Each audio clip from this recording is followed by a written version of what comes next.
watching Canadian Muslim news on Muslim Network TV from Toronto, Ontario. Assalamu alaikum and greetings of peace. I'm Catherine Bullock.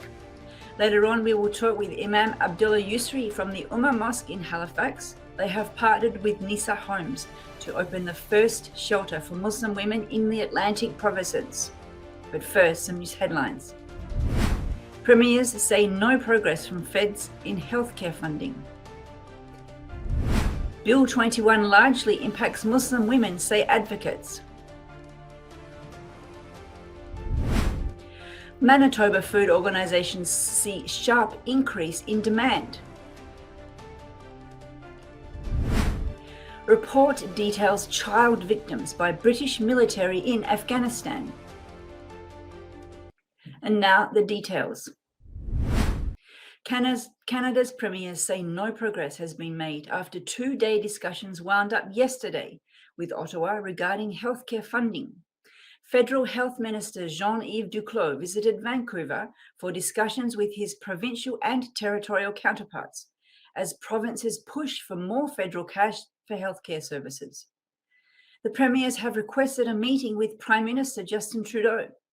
The provinces and territories are calling on the federal government to increase healthcare funding from 22% to 35%.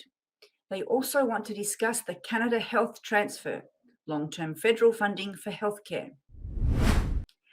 As Quebec's highest court listens to the challenge against the province's secularism law known as Bill 21, advocates are pointing out that the bill targets Muslim women.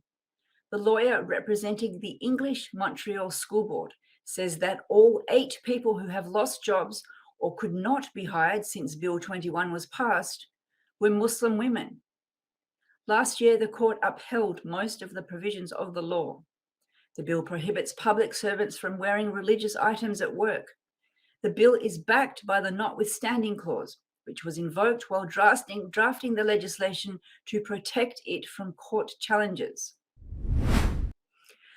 Food aid organisations in Manitoba are seeing a sharp increase in requests for help. Ruheen Aziz, Vice Chair and Treasurer for the Manitoba Islamic Association, says to local media that 15% of its food bank clients come from outside the local Muslim community. Aziz says in the past it would take a week after registration period for the list to fill up. Now it only takes 10 minutes. Winnipeg's Christmas cheerboard is also experiencing very high demand, with 40,000 calls on the opening day of the 2022 campaign, indicating a desperate need for food in the province. The latest data from the UK Defence Ministry reveals that British soldiers were directly involved in the deaths of 135 children during their 9-year deployment in southern Afghanistan. The youngest victim was 1 year old, while the average age of children killed was 6 years old. The figure is 4 times higher than previously acknowledged.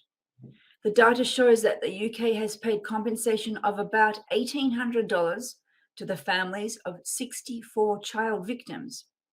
According to the report, there was not enough evidence to detail the circumstances of each death. The 2 most common reasons were airstrikes or being caught in crossfire.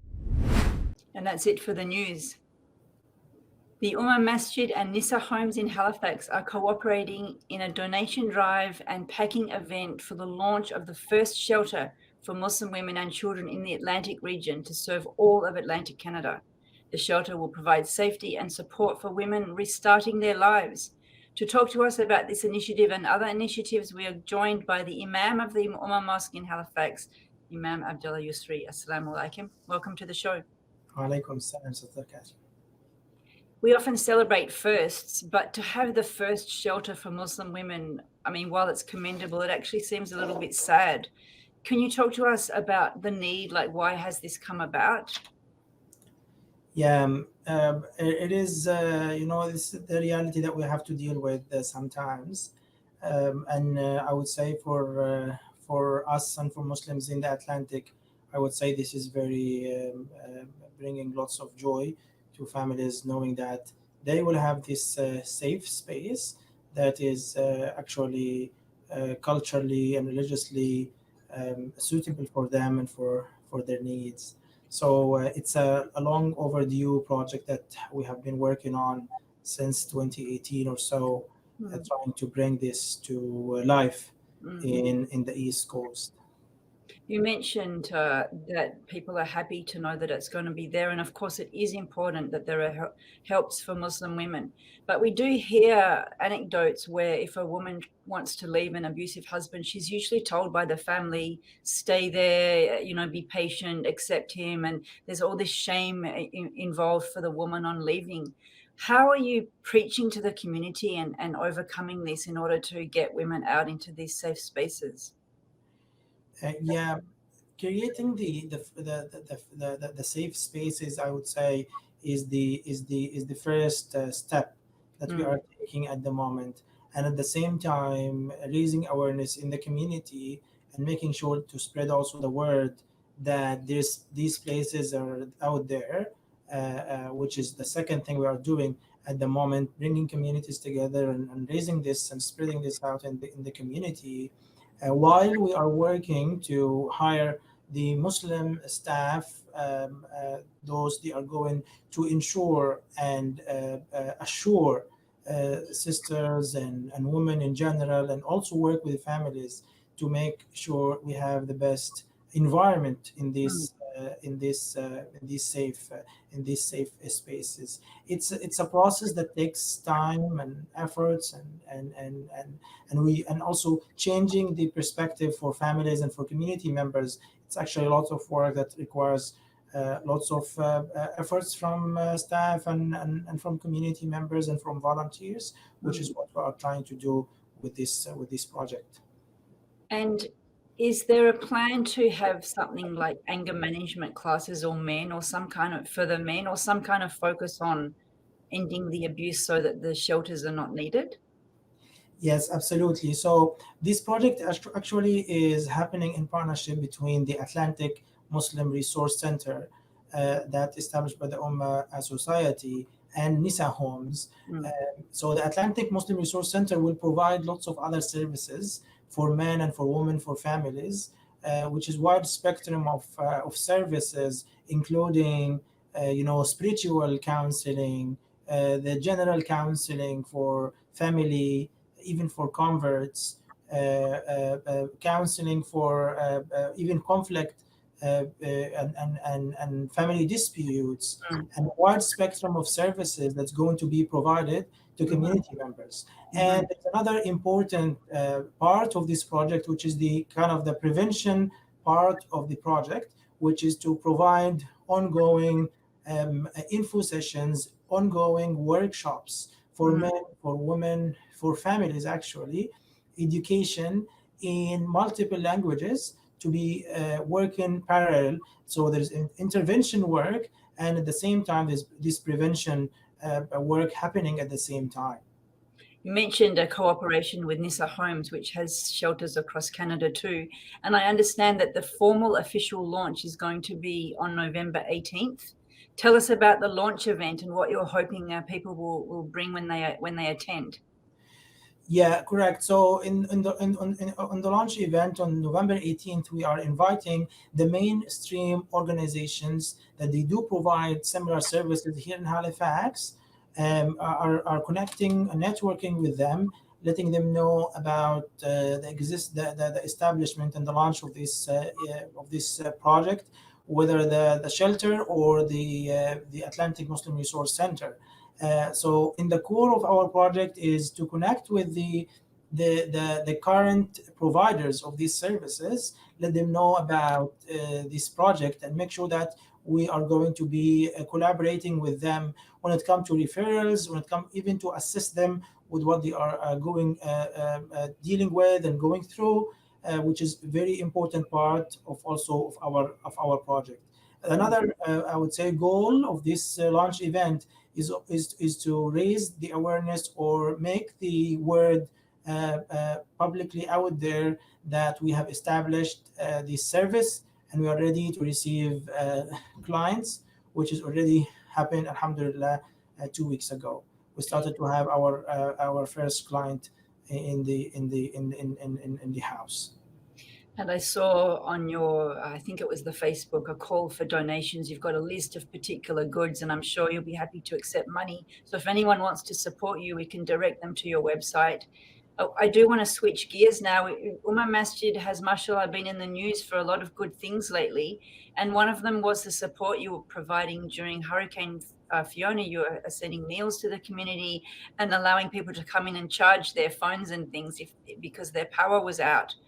Is this a new type of outreach to the wider society? It must have been a lot of work preparing all that food. And what was the response? Yeah, thank you for bringing this up. It's the response of our youth, our staff, our community members. They have been seizing every opportunity to support the immediate community and the community in general during these tough times. Alhamdulillah, we are blessed to have very dedicated teams of volunteers and staff. They have been doing this now for years. They built up these programs during COVID and after COVID, and now in Hurricane Fiona as well. So we are really happy to see this and see our volunteers and our youth getting engaged and taking responsibility and giving back to the wider community. I understand that you've received a very special award for your service. Do you want to share that with us now? Can you show it to us?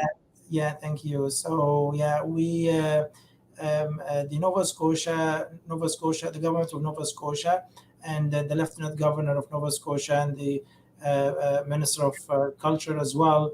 They have awarded the Ummah Society yesterday the Nova Scotia Strong Award, which goes for one non-for-profit. They have been serving the community and going beyond in serving community. So for the first time, the Ummah Society and a Muslim organization to receive this special award.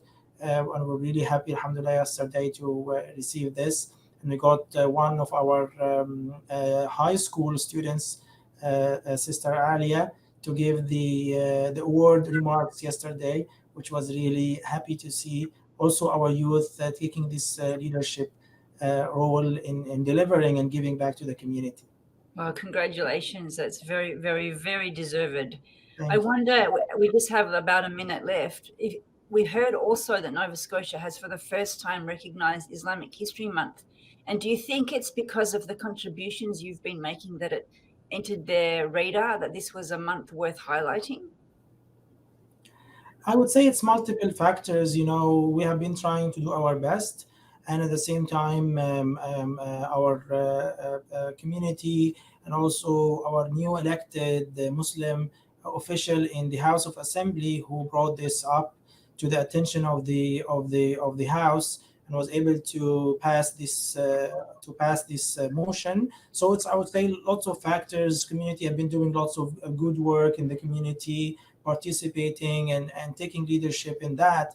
And our brother Ali Duwali, who was just elected for the first time as well to the House, who brought this up and was approved anonymously, was also another big factor in making this happen. Well, congratulations, and we look forward to many more firsts and milestones for you and your community. Thanks for joining us. Thank you, Ms. Catherine. Thank you. Thank you for watching. If you like what we do, please share, like, and subscribe. Stay safe, and God bless.